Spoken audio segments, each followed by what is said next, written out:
ఏదో చూపించాలని చూపిస్తున్నాను, ఏమీ అనుకోకండి. అత్తయ్య అత్తయ్య రాళ్ళుడు ఆఫీస్కి వెళ్ళాలి, కొద్దిగా టిఫిన్ పెడతారా? ఇదిగో మీకోసం ప్రియా టిఫిన్ రెడీ చేస్తుంది. ప్రియా ప్రియా మీ ఆయన వచ్చారే. అమ్మ తెస్తున్నాను, కూర్చోండి అల్లుడు. టిఫిన్ పెడుతుంది, అంటే టిఫిన్కి పాస్తా తయారు చేస్తుంది. పాస్తాకి ఏంటంటే మైదా పిండికి బదులు సాల్ట్ జల్లేస్తుంది ఎక్కువ.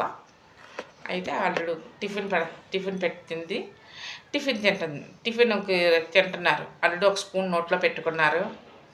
ఏమీ చెప్పలేక, కొత్తగా మ్యారేజ్ అయింది కాబట్టి ఏమీ చెప్పలేక కొద్దిగా కాస్త ఇబ్బంది పడుతున్నారు.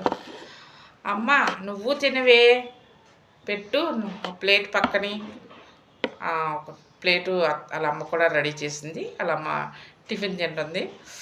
ఆమె కూడా ఒక స్పూన్ నోట్లో పెట్టుకుంది.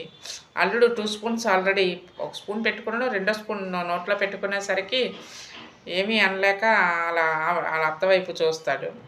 వాళ్ళ అత్త కూడా టిఫిన్ పెట్టుకుంటుంది ఒక స్పూను. అంతే, వెంటనే సింక్ దగ్గరకు పరిగెడుతుంది. ఏంటి ఇది, ఏంటమ్మా టిఫిను అంటే, ఏంటి వేసి చచ్చావి ఇందులోని, ఇలా ఉన్న